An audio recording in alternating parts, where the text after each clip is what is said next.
Olá, pessoal do Café com Leitura e você, sejam mais uma vez muito bem-vindos ao nosso canal. Quero, antes de começar a ler este livro, pedir desculpa a vocês pelo tempo que estivemos ausentes, mas tivemos problemas técnicos aqui, o nosso equipamento queimou devido às tempestades aqui na Flórida e estamos retomando hoje, mas infelizmente tudo que havia no meu computador eu perdi e consequentemente perdi o livro que eu estava lendo, que estava aqui nos meus programas de computador. Então, vamos hoje começar um livro novo. Se eu conseguir novamente esse livro que estávamos lendo de todo o coração, eu volto no capítulo onde paramos. Combinado assim? Vamos hoje dar início ao livro Pense e Enriqueça, escrito por Napoleão Hill. Palavras do editor. Um dos livros mais poderosos do mundo encontra-se em suas mãos. Fornece-lhe um plano testado que torna os homens ricos. Ensina-lhe exatamente como usá-lo e inicia agora mesmo. O que é que faz que um homem vá para frente toda a sua vida realizando, ganhando, multiplicando sua riqueza e felicidade, enquanto o outro nem sequer começa? O que é que dá a um homem grande poder pessoal enquanto outro permanece ineficaz? O que faz com que o homem seja capaz de resolver qualquer problema, encontrar o caminho entre todos os lugares inóspitos da vida até a realização de seus mais acalentados sonhos, enquanto outro luta, fracassa e termina em nada? Há muitos anos atrás, Napoleão Hill sentou-se com Andrew Carnegie, um dos homens mais ricos do mundo na época. E teve o primeiro vislumbre do grande segredo. Carnegie incumbiu de descobrir como outros usavam esse segredo para que lhes estudasse os métodos e criasse um único método que pudesse ser dado ao mundo como plano máximo. Pense e Enriqueça revela o segredo e fornece o plano. Desde sua publicação em 1937, muitas edições se esgotaram assim que foram impressas. A edição presente foi atualizada com auxílios completamente novos para o leitor, incluindo um curso para recordar, de uma página em cada capítulo.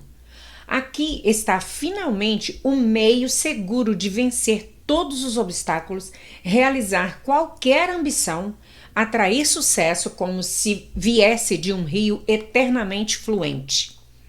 Este livro irá sacudi-lo com seu poder de transformar a sua vida.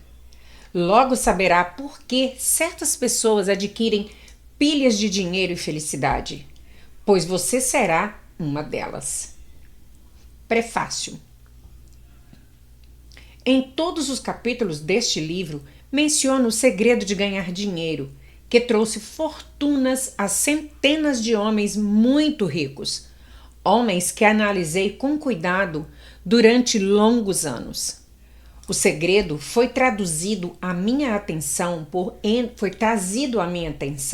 Andrew Carnegie há mais de meio século.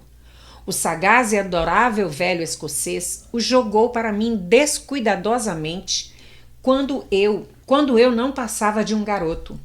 Depois recostou-se na cadeira com um alegre piscar de olhos e ficou a examinar-me atentamente, para ver se eu possuía cabeça suficiente para entender o pleno significado do que me dissera. Quando percebeu que eu captara a ideia, indagou se eu queria passar 20 anos ou mais preparando-me para apresentá-la ao mundo, aos homens e mulheres que sem o segredo passariam a vida inteira fracassados. Disse-lhe que eu faria, e com a cooperação dele mantive a promessa. Este livro contém o segredo testado na prática por milhares de pessoas, em quase todos os setores da vida. A ideia de Mr. Carnegie era de que a fórmula mágica que lhe dera estupenda fortuna deveria ser colocada ao alcance das pessoas que não dispõem de tempo necessário para averiguar como se ganha dinheiro. Esperava que eu pudesse testar e demonstrar a integridade da fórmula através da experiência de homens e mulheres nas várias profissões. Acreditava que se deveria ensinar a fórmula nas escolas e faculdades públicas, expressando a opinião que, se fosse transmitida de maneira certa, revolucionaria a tal ponto todo o sistema educativo que o tempo despendido na escola poderia ser reduzido a menos da metade. Histórias verídicas provam o poder assombroso do segredo. No capítulo que trata da fé, você lerá a surpreendente história da organização da gigantesca United States Steel Corporation, Corporação Americana do Aço, como foi concebida e realizada por um dos jovens através dos quais Mr. Carnegie provou que sua fórmula agiria para os que se acham prontos para ela. Uma única aplicação do segredo feita por Charles M. Schwab deu-lhe enorme fortuna, tanto em dinheiro como em oportunidades. Essa determinada aplicação da fórmula valia aproximadamente 600 milhões de dólares. Tais fatos, e são fatos conhecidos de que quase todos que conheciam Mr. Carnegie, fornecem-lhe uma ideia justa do que a leitura deste livro lhe poderá proporcionar, desde que você saiba o que quer. O segredo foi revelado a milhares de homens e mulheres que o aplicaram em seu próprio benefício, como o planejara Mr. Carnegie. Alguns arranjaram fortunas com ele. Outros o aplicaram com êxito para criar harmonia em seus lares. Um clérigo usou com tal eficácia que lhe rendeu mais de 75 mil dólares por ano. Arthur Nash, alfaiate de Cincinnati, usou seu negócio quase falido como cobaia para testar a fortuna. Conseguiu reanimá-lo, o que trouxe verdadeira fortuna aos donos. Ainda está florescente, embora Mr. Nash já tenha falecido. A experiência foi de tal modo singular que jornais e revistas lhe dedicaram mais de $1 milhão de publicidade laudatória. O segredo foi transmitido a Stuart Austin Ware de Dallas, Texas. Ele estava pronto para recebê-lo, tão pronto que abandonou a profissão e foi estudar direito. Teve êxito? Essa história também é contada. Enquanto trabalhava como gerente de propaganda da LaSalle Extension University, quando a universidade pouco mais era que um nome, tive o privilégio de ver J.G. Chaplin, seu presidente, empregar a fórmula com tal eficácia que tornou LaSalle uma das maiores escolas populares do país. O segredo a que me refiro foi mencionado nada menos que uma centena de vezes no decorrer deste livro. Não foi diretamente apontado, pois parece agir com mais êxito quando apenas mencionado e deixado à vista, onde os que estão prontos para ele e o estão procurando possam dele se apossar. Por isso é que Mr. Carnegie o jogou para mim tão tranquilamente, sem nomear-lhe especificamente. O segredo fala aos que ouvem. Se você estiver pronto para pô-lo em uso, reconhecerá o segredo pelo menos uma vez em cada capítulo. Gostaria de ter o privilégio de dizer-lhe como o saberá quando estiver pronto a recebê-lo, mas isso o privaria de muitos dos benefícios que receberá ao fazer a descoberta a seu modo. Enquanto esse livro estava sendo escrito, meu próprio filho, que então estava concluindo seu último ano da faculdade, pegou o manuscrito do segundo capítulo da obra, o leu e descobriu o segredo por si mesmo. Ele usou a informação tão efetivamente que galgou diretamente um posto de alta responsabilidade com um salário inicial maior do que aquele que um homem mediano jamais alcançará. Sua história foi brevemente contada no capítulo 2. Quando você lê o livro, talvez desfaça a impressão que possa ter tido no início da leitura, de que a obra prometia demais. E também, se alguma vez já se sentiu deprimido, se já teve dificuldades a vencer que pareciam lhe arrancar a própria alma, se já tentou e fracassou, se alguma vez já esteve incapacitado por causa de doenças ou aflições físicas, a história da descoberta do meu filho e do uso da fórmula de Carnegie pode vir a ser como um oásis no deserto da esperança perdida. Aquele oásis que você estava procurando. O segredo foi muito empregado pelo presidente Woodrow Wilson durante a Primeira Guerra Mundial. Foi transmitido a todos os soldados que lutaram na guerra, cuidadosamente dosado no treinamento que recebiam antes de ir para o front.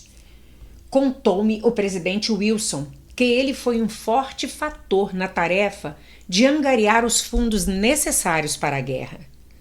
Uma das coisas interessantes a respeito do segredo é que os que uma vez o adquirem e o empregam se descobrem literalmente arrastados em direção ao sucesso. Se você duvida, estude o nome dos que usaram, sempre que forem mencionados.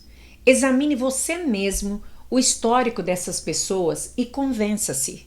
Não existe nada que não custe alguma coisa. O segredo a que me refiro não pode ser obtido sem um preço, embora este seja bem menos que seu valor. Não pode ser adquirido por preço algum por aqueles que não o procuram intencionalmente. Não pode ser revelado, não pode ser comprado por dinheiro, pela simples razão de que se compõe de duas partes. Uma delas já pertence aos que estão prontos para ele. Serve igualmente bem a todos que estão prontos para ele. Educação nada tem a ver com ele.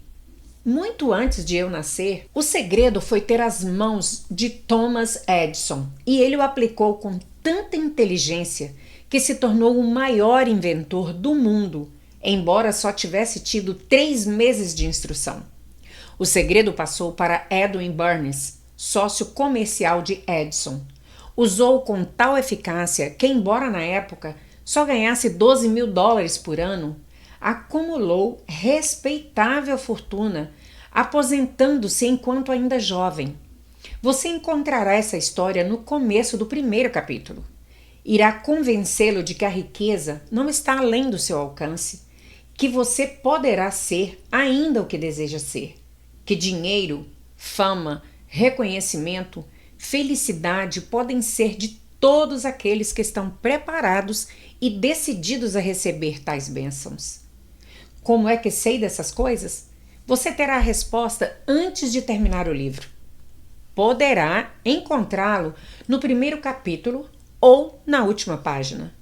Enquanto me ocupava com a tarefa da pesquisa de 20 anos, que aprendi atendendo ao pedido de Mr. Carnegie, analisei centenas de homens afamados, muitos dos quais admitiram terem acumulado suas vastas fortunas utilizando o auxílio do segredo de Carnegie.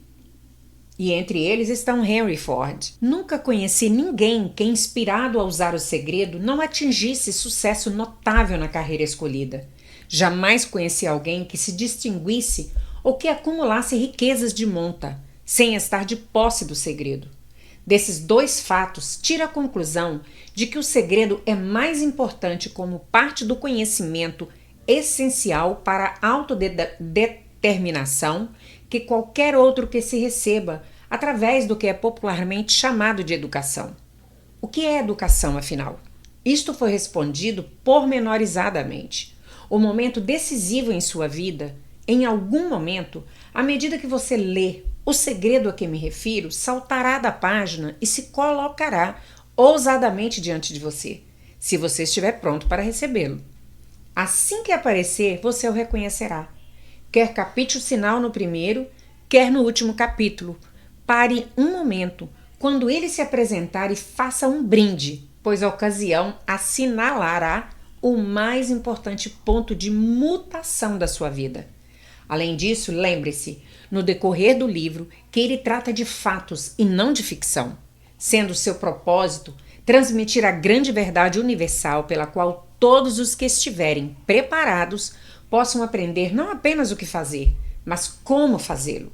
Receberão também o estímulo necessário para começar. Como cada palavra final de preparação, antes de iniciar o primeiro capítulo, posso oferecer-lhe uma rápida sugestão que lhe fornecerá a pista para reconhecer o segredo de Carnegie. Eila, toda realização, toda riqueza ganha tem seu início numa ideia.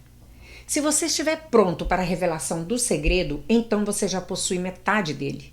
Por isso, reconhecerá prontamente a outra metade, no momento em que essa estiver diante de sua mente. Escreveu Napoleão Hill. Pensamentos são coisas. O poder que pronuncia o sucesso é o poder da mente. Como fazer com que a vida diga sim em vez de não aos seus planos e ambições? Na verdade, pensamentos são coisas, e coisas bem poderosas quando se unem a propósitos definidos, persistência e um ardente desejo de serem traduzidos em riquezas ou outros objetos materiais. Há alguns anos, Edwin Burns descobriu quanto é verdade que os homens realmente pensam e enriquecem. A descoberta não se deu de uma vez só. Chegou aos poucos, começando com o ardente desejo de se tornar sócio do grande Edison. Uma das características principais desse desejo era o de ser definido. Queria trabalhar com Edison e não para ele. Observe cuidadosamente a descrição de como procedeu para traduzir o desejo em realidade e terá, então, maior compreensão dos princípios que conduzem à riqueza. Quando tal desejo ou impulso passou pela primeira vez em sua mente, não se achava ainda em condições de agir. Duas dificuldades se interpunham em seu caminho. Não conhecia Edison e nem podia pagar a passagem de trem para East Orange, em New Jersey. Essas dificuldades teriam sido suficientes para desanimar a maioria dos homens de fazer qualquer tentativa de levar avante o desejo. Mas o desejo que ele nutria não era um desejo comum. Edison olhou para ele, apresentou-se no laboratório de Edison, anunciando que viera para fazer negócios com o inventor. Referindo-se ao primeiro encontro, Burns Edison, disse esse último anos mais tarde. Lá estava ele diante de mim, parecendo um camarada comum, mas havia algo na expressão de seu rosto que transmitia a impressão de que estava decidido a conseguir o que buscava. Eu aprendera, em longos anos de experiência com os homens, que quando alguém realmente deseja uma coisa tão intensamente a ponto de arriscar todo o futuro numa simples jogada para consegui-la, não poderá deixar de ser bem-sucedido. Dei-lhe a oportunidade que pedia, porque percebi que resolvera não arredar pé enquanto não obtivesse êxito. Acontecimentos subsequentes comprovaram que não houvera erro. Não podia ter sido a aparência do jovem que lhe garantira a oportunidade no escritório de Edison, pois essa era contra ele. O que contou foi o que ele pensava. Burns não conseguiu ser sócio de Edison na primeira entrevista. O que conseguiu foi a oportunidade de trabalhar nos estabelecimentos de Edison por um salário bastante insignificante. Passaram-se meses. Aparentemente, nada acontecia que aproximasse o ambicionado objetivo que Burns se impusera como seu principal propósito absoluto. Mas algo de importante acontecia na mente de Burns. Intensificava constantemente seu desejo de tornar-se sócio de Edison. Psicólogos acertaram ao dizer que quando alguém está realmente pronto para alguma coisa, essa coisa não deixa de aparecer. Burns estava pronto para uma sociedade comercial com Edison. Além disso, estava decidido a perseverar nisso até obter o que procurava. Não dizia a si mesmo: bem, o que adianta? Acho que vou mudar de ideia e ter um emprego de vendedor. O que dizia era: vim aqui para fazer negócios com Edison e atingirei a meta, mesmo que leve o resto da minha vida. E estava mesmo decidido. Que história diferente teriam os homens para contar se adotassem um propósito definido e permanecessem firmes nele até vê-lo transformado em ardente obsessão? Talvez o jovem Barnes não o soubesse na época, mas sua determinação férrea, a persistência em apoiar-se num simples desejo, estavam destinados a vencer qualquer oposição e trazer-lhe a oportunidade que procurava. A oportunidade veio pela porta dos fundos. Quando chegou a oportunidade, apareceu de forma diferente e de uma direção diferente da que Barnes esperava. Este é um dos truques da oportunidade. Tem o hábito astuto de penetrar pela porta dos fundos disfarçada por vezes de desgraça ou de derrota temporária. Por isso, talvez é que tantos deixam de reconhecê-la. Edison acabara de aperfeiçoar um novo invento para escritório, chamado na época de máquina de ditar Edison. Os vendedores não estavam entusiasmados com a máquina. Não acreditavam poder vendê-la sem grande esforço. Barnes sabia que poderia vender a máquina, sugerindo a ele que imediatamente lhe deu a chance. Conseguiu vendê-la e tão satisfatoriamente que Edison lhe deu um contrato de distribuição e vendas de âmbito nacional. Dessa sociedade comercial nasceu a riqueza, em dinheiro, de Barnes, mas ele fez algo infinitamente maior. Provou que se pode realmente pensar em enriquecer. Quanto de dinheiro lhe valeu seu desejo original? Não posso saber. Talvez ele trouxesse 2 ou 3 milhões de dólares, mas a quantia, seja qual for, torna-se insignificante comparada à qualidade maior que adquiriu, através do conhecimento de que um impulso inatingível de pensamento pode ser transformado em prêmios materiais aplicando-se os princípios conhecidos. Barnes literalmente pensou numa sociedade com o grande Edison. Pensou numa fortuna. Nada tinha para começar, exceto a capacidade de saber o que queria e a determinação de persistir no desejo até realizá-lo. O homem que desistiu cedo demais.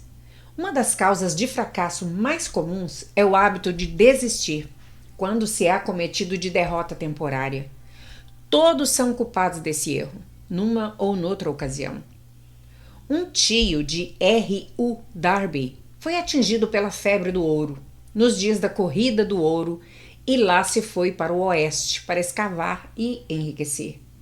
Nunca ouvira dizer que mais ouro fora extraído dos pensamentos dos homens do que jamais saíra da terra. Fez valer seus direitos e foi trabalhar de pá e picareta. Após semanas de trabalho, foi recompensado pela descoberta do minério reluzente. Precisava de máquinas para trazer o minério para a superfície. Sem alarde, cobriu a mina, refez as pegadas que o levavam à sua casa em Williamsburg, Maryland, e contou aos parentes e alguns vizinhos do achado. Reuniram dinheiro para as máquinas necessárias e mandaram-nas por navio. O tio e Darby voltaram ao trabalho na mina. O primeiro carro de minério foi extraído e enviado a uma fundição. O que voltou demonstrou que possuíam uma das mais ricas minas de Colorado. Com algumas cargas mais do minério, poderiam saldar as dívidas. Depois viriam os enormes lucros. Ok, pessoal, vamos ficando por aqui. Por hoje é só. Peço a você que está aí agora nos acompanhando na leitura deste novo livro e que ainda não está inscrito neste canal, por favor, faça-o agora e clica no sininho para você ser notificado todas as vezes que subirmos um vídeo novo. Nos vemos no próximo vídeo. Até mais. Tchau, tchau.